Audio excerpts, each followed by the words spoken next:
अस्सलाम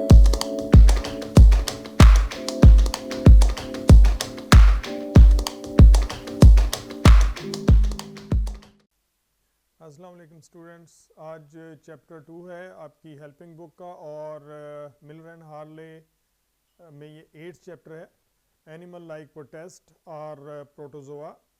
और इसको शुरू में हम प्रोटोजोआ कहते थे, अब ये पूरी किंगडम है जिसे प्रोटेस्टा कहते हैं। आपने जब किंगडम सिस्टम पढ़ा था तो आपने देखा था।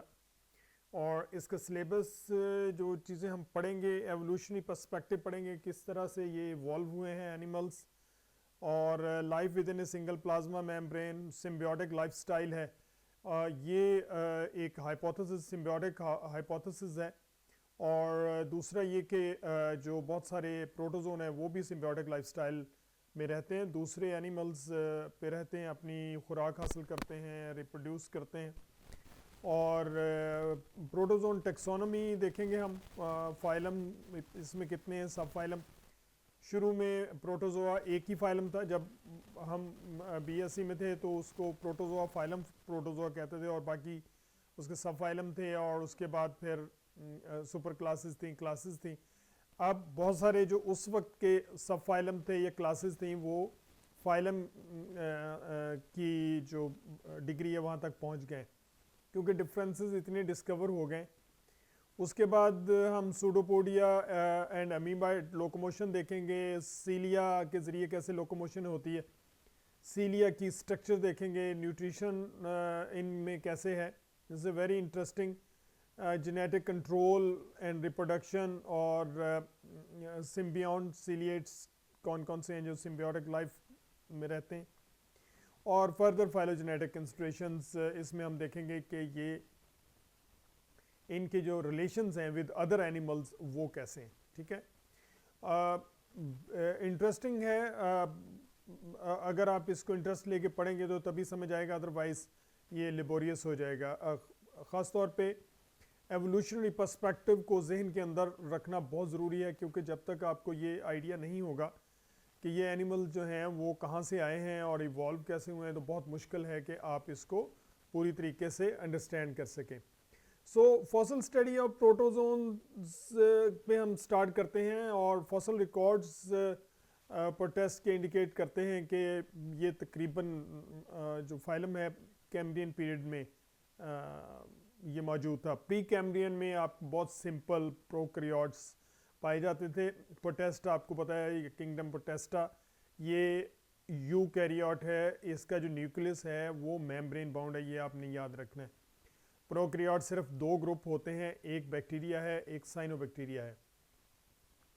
सो Cambrian period is about 550 million years ago, और तकरीबन 550 मिलियन ईयर्स बैक की बात है। और ये कैम्ब्रियन पीरियड फर्स्ट पीरियड था जिसके अंदर हमने इसको कैम्ब्रियन एक्सप्लोजन, एवोल्यूशनरी एक्सप्लोजन भी कहा था। किसी जगह पे जब हम पढ़ रहे थे हमने कहा था कि ये वो इरा है जिसमें एनवायरनमेंट यकदम लाइफ का जो है, जो अर्थ का है, वो लाइफ के लिए फेवरेबल हुआ, कंड्यूसिव हुआ, और वहाँ पर एनिमल लाइफ जो है बहुत तेज़ी के साथ फ्लरिश होना शुरू हो गई। But only few fossil evidences are available. उसमें चूँकि सॉफ्ट बॉडीड एनिमल हैं ये ज़्यादातर, प्रोटोजोन बहुत थोड़े प्रोटोजोन ऐसे हैं ये प्रोटेस्ट जिनमें स्केलेटन पाया जाता है। जिनमें स्केलेटन पाया जाता है फोरामेनिफेरा वगैरह, उनके जो फॉसल हैं वो तो हमें मिलते हैं, वो माइक्रोस्कोप पे उनकी स्टडी बहुत मुश्किल है। और बाकी जो सॉफ्ट बॉडी थे उनके फॉसल अवेलेबल ही नहीं है। Therefore, the scientists gather evidence by examining the structure and function of living species. Origin of protist, कैसे प्रोटेस्टा ओरिजिन हुए, तो साइंटिस्टों का ये ख्याल है कि ancient archaea were the first living organism on this earth, और ये प्रोकैरियोट्स हैं। और archaea gave rise to kingdom Protista about 155 billion, about आप समझें कि 1.5 अरब साल पहले, 1.5 billion years ago. And the endosymbiont hypothesis explain the mechanism of this evolution of protist. Students, endosymbiont hypothesis को हम किसी वक्त और डिटेल के अंदर देखें, this is very interesting. Scientist ये कहते हैं कि बहुत सारे जो प्रोकैरियोट्स थे उन्होंने मिल के रहना शुरू कर दिया और एक बड़े प्रोकैरियोट्स के अंदर या उनके इर्द गिर्द एक मेम्ब्रेन बन गई, जिससे वो एक पूरा जो प्रोटेस्ट ऑर्गेनिज्म है या सिंगल सेल ऑर्गेनिज्म है वो बन गया। अब देखें ये हाइपोथेसिस जो है इसको सपोर्ट कहाँ से मिलती है? जब आप एक सेल को देखते हैं, ख़ास तौर पे प्रोटेस्ट को, अमीबा को देख लें, आप पैरामीशियम को देख लें, आप यूग्लिना को देख लें, या कोई भी एनिमल सेल देख लें, प्लांट सेल देख लें, क्योंकि फिर वहीं से उसी आपको पता है कि जो एक सिंगल सेल ऑर्गेनिज्म थे वहीं से फिर टिश्यू लेवल ऑर्गेनाइजेशन हुई और फिर मल्टी सेलुलरिटी डेवलप हुई। तो होता क्या है कि साइंटिस्टों का ये ख्याल है कि ये जो छोटे छोटे प्रोकैरियोट्स थे उन्होंने मिलकर रहना शुरू कर दिया, और आप देखेंगे आज भी सेल के अंदर जो ऑर्गेनेलीज हैं, ख़ास तौर पे जो माइटोकॉन्ड्रिया है, जो क्लोरोप्लास्ट हैं, उनके अंदर डीएनए मौजूद है, वो they are just like prokaryotes, ठीक है। और उसको अगर हम माइटोकॉन्ड्रिया के निकाल के अगर इंडिपेंडेंटली वो सर्वाइव कर जाए तो उसको हम प्रोकैरियोट कहेंगे, ठीक है। बिल्कुल प्रोकैरियोटिक करैक्टरिस्टिक्स उसके अंदर हैं।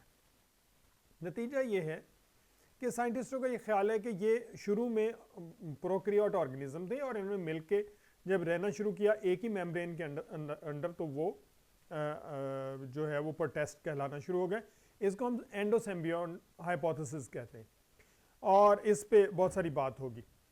Taxonomy of protozoan zoologist recognize about 7 to 45 phyla, ठीक है जी। टेक्सोनॉमी मैंने आपको पहले ही बात हुई थी कि ये आर्बिट्रेरी है, कुछ साइंटिस्ट जो हैं वो किसी सिस्टम पे बिलीव करते हैं, कुछ किसी पे, और इसमें साइंटिस्ट जो हैं वो कुछ ग्रुप हैं उनको फाइलम कहते हैं, कुछ दूसरा ग्रुप है साइंटिस्ट का वो उसको नहीं मानते, वो कहते हैं ये लोअर फाइला है और लोअर ग्रुप है। तो इसको हम ये एक डिस्कशन लेवल है। These phyla have numerous evolutionary lineages, कहाँ से आए हैं उसकी जो सिलसिले हैं वो बहुत डिफरेंट हैं। कुछ जो ग्रुप हैं वो एक तरफ से ओरिजिनेट हुए हैं, कुछ दूसरी से, अल्टीमेटली तो ज़ाहिर है एक ही जगह पर जाना है, लेकिन हमारी स्टडी इतनी नहीं है कि हम उसके एक सिंगल ओरिजिन तक पहुंच सकें, तो इसलिए इसको हम पॉलीफाइलेटिक ग्रुप्स कहते हैं। और पॉलीफाइलेटिक हम उन ग्रुप्स को कहते हैं group of organism having separate origin are called polyphyletic, ये पहले डिस्कस हो चुका है।